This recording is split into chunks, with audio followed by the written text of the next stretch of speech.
কাকে আপনি ফলো করেন? আমি কেউরে ফলো করে এই জায়গায় আসি নাই। আচ্ছা, আমি কাউকে ফলো করে আসি। আমি আবার আপুদের কাছে ফিরে গেলাম। যেহেতু অনেকেই বলে যে মেয়ে না নিয়ে আসলে ভিউ হবে না, অনেক ভাইয়েরা তাদের বউকে নিয়ে আসে জাস্ট এই যে 15 লক্ষ টাকা ইনকাম করার জন্য, আসলে তাদেরকে কিছু আপনি একটু বলেন। না না, তাদের উদ্দেশ্যে আসলে কাউরে নিয়ে কথা বলার আমার রুচিতে বাজে না। প্লাস আমি কাউরে নিয়ে সমালোচনা করি। এখন পর্যন্ত আপনি আমার ভিডিওগুলো দেখছেন, আমি কারো পিছনে লাগি না, কাউরে নিয়ে সমালোচনা করি না। আমি এটাই বলতে চাই যে টাকার জন্য যদি আমার বউরে রাস্তায় মানে নিলামে তুলতে হয়, এটা আমার দ্বারা সম্ভব না। আপনার যেমন চাই আপনি তা করেন, এটা তো আমি আপনার ব্যক্তিগত বিষয়ে কথা বলতে পারি না। আসলে আমরা এর আগেও যেহেতু একরকম নিয়েছি, তো আপনি আসলে সংক্ষেপে আমাদেরকে ওটা একটু বোঝাক যে আসলে কন্টেন্ট তৈরি করতে কি অনেক দামি মোবাইল বা ক্যামেরার প্রয়োজন লাগে? একটা কথা বলি কি, যে কোনো কিছু এখন কিন্তু আধুনিক যুগ, বা অস্ত্রগুলা কিন্তু যুদ্ধ করতে গেলে কিন্তু একটা ভালো মানের অস্ত্র হইলে যুদ্ধ করতে মানে ভালো কিছু সফলতা পাওয়া যায় যুদ্ধক্ষেত্রে।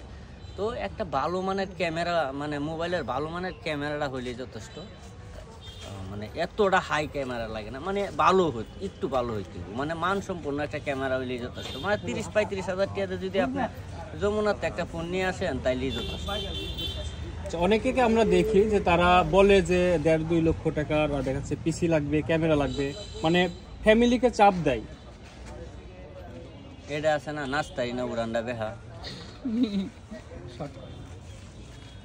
আপনার কি আর কিছু বলার আছে? আমার আর কিছু বলার নাই। আসলে আপনার ভিডিও কেউ দেখে? আমার ভিডিও কে দেখে জানি না। আপনি কি শিওর দেখেছেন যে আপনার ভিডিও কেউ দেখে?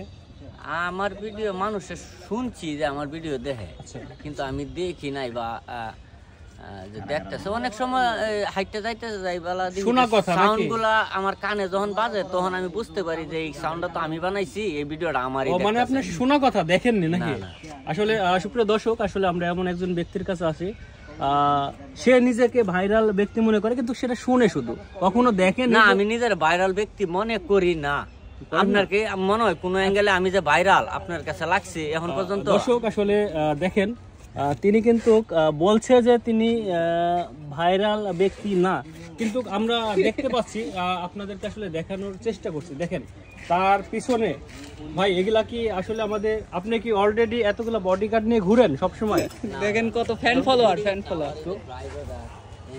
ভাই ভাই ভাই শিখতেছে ভাই, ওরা সবাই কন্টেন্ট ক্রিয়েটর, সবাই কন্টেন্ট ক্রিয়েটর।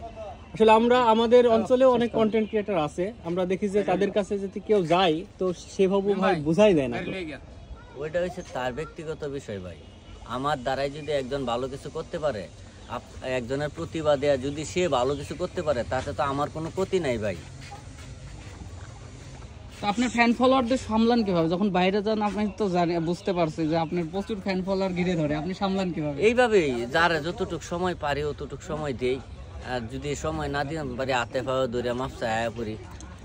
তো ঠিক আছে। আচ্ছা, তো ঠিক আছে ভাই, ভালো থাকেন। আর আপনার সাথে যদি কেউ দেখা করতে আসতে চাই অবশ্যই আসতে পারে নাকি? অবশ্যই। অনেক আপুরা দেখাচ্ছে আশা। আপুরা না, আপুরা বাদে ওই ভাই, আমি আমার একটা বউ আছে ভাই। যদি আমি কয়টা বউ আছে ভাই আপনার? আমার একটা বউ আছে। আমার আবার এই বউর করতে 3টা বাচ্চাও আছে ভাই। তখন যদি আমার বউটা জায়গা ভাই, আমি হেতিম হয়ে যাই। আচ্ছা, আপুরা বিশেষ করে আসলে আপনাদের যদি খাবার পাঠানোর প্রয়োজন লাগে কুরিয়ার সার্ভিসে পাঠাই দেন, তাও এই ভাইকে এতিম করতে আসবেন না, কারণ ভাইয়ের একটাই বউ আছে। একটাই বউ, আমার একটাই বউ, যদি জায়গা আপনারা লাগিয়ে আমার বিরাট কষ্ট লাগবে। আমাদের এই ভিডিওটা যে সকল আপুরা দেখছেন, ভাইকে কিছু খাওয়াইতে ইচ্ছা হইলে পাঠাই দিবেন, তাও আইসি এতিম করবেন না। তো ঠিক আছে ভাই, ভালো থাকবেন।